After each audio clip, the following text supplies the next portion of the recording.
Good morning. It's Saturday, August 13th.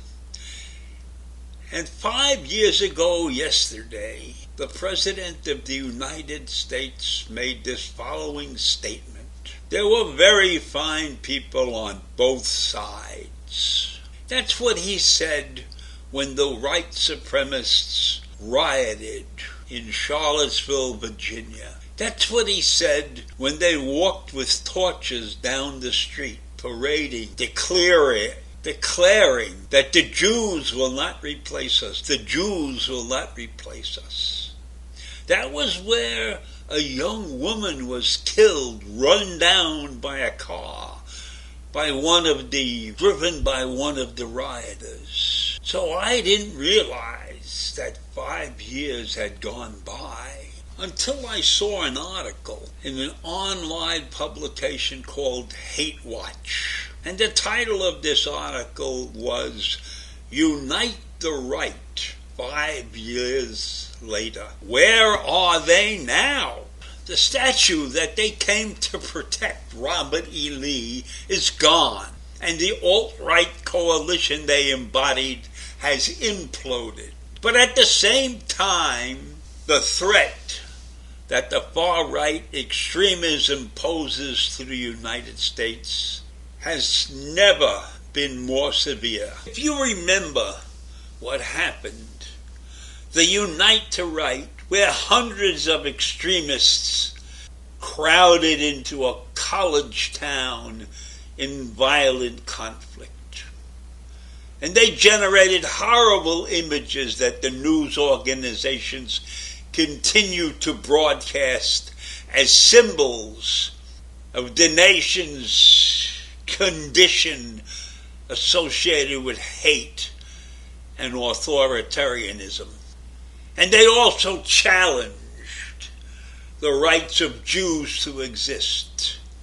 And they brought about something called the Great Replacement Conspiracy Theory, because the right wing was screaming, as I said before, Jews will not replace us. Jews will not replace us. While they marched with their torches and staged this event on the eve of the Unite the Right. A horrible memory, something that I will never forget. And so I didn't realize that 5 years had passed.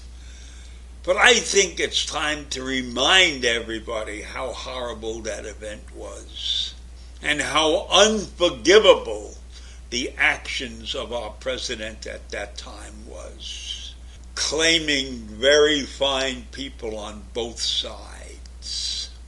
Words that will live in infamy. And the Great Replacement Theory has continued to grow. And now, many who subscribe to that theory are not so worried about the Jews necessarily, but they are worried about the immigrants at the border and many other factors that see in their minds the change of the color of this nation. White supremacists believe that this nation is supposed to be white and Christian. And anything that deviates from that has them very upset. So the Great Replacement Theory goes beyond replacing the Jews. It is now something that is now spread into the area of immigration. And the people from Central America and the people from Haiti and others like that who are at the border and represent a different lifestyle, a different color than those white supremacists are in favor of. So they consider the Great Replacement Theory a threat to this nation. And we can see that in the proliferation of these white supremacist groups.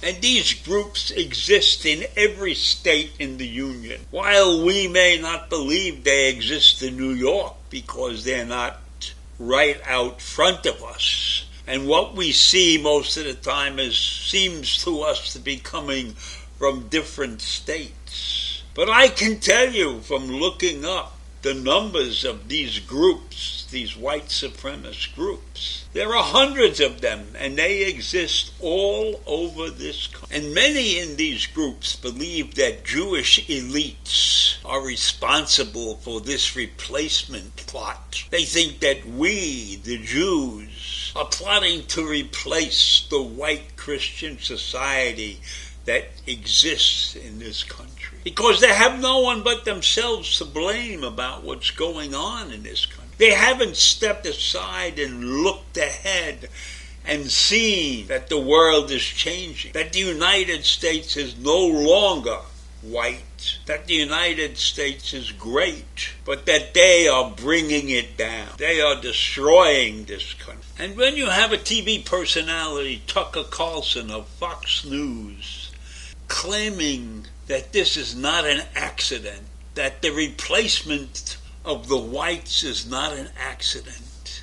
It's the current U.S. border policy is designed to change the racial mix of this country. Now, why would he believe that? We've always had an open border, in a sense that everybody was welcome to come in. And it's people like Carlson who spread these things and cause the anti-Asian attacks and the ongoing attacks against many other groups of color, and recognize the fact that in many areas of this country, the white Christian society is not doing their jobs very well in helping their population get ahead in this world. We have immigrant populations that strive, and they come here to struggle and get ahead and live a better life. But we have these white elitists, these white supremacist groups that want the status quo, and that's not good. And then we had a failed leader who had groups of his white supremacists at the Capitol on January 6th. The Proud Boys were there, the Oath Takers were there, and who knows how many other white supremacist groups. So white supremacy is one of the great enemies of this country, and I don't know how we're going to fix that. And I leave you with that this morning. Have a great day. Bye.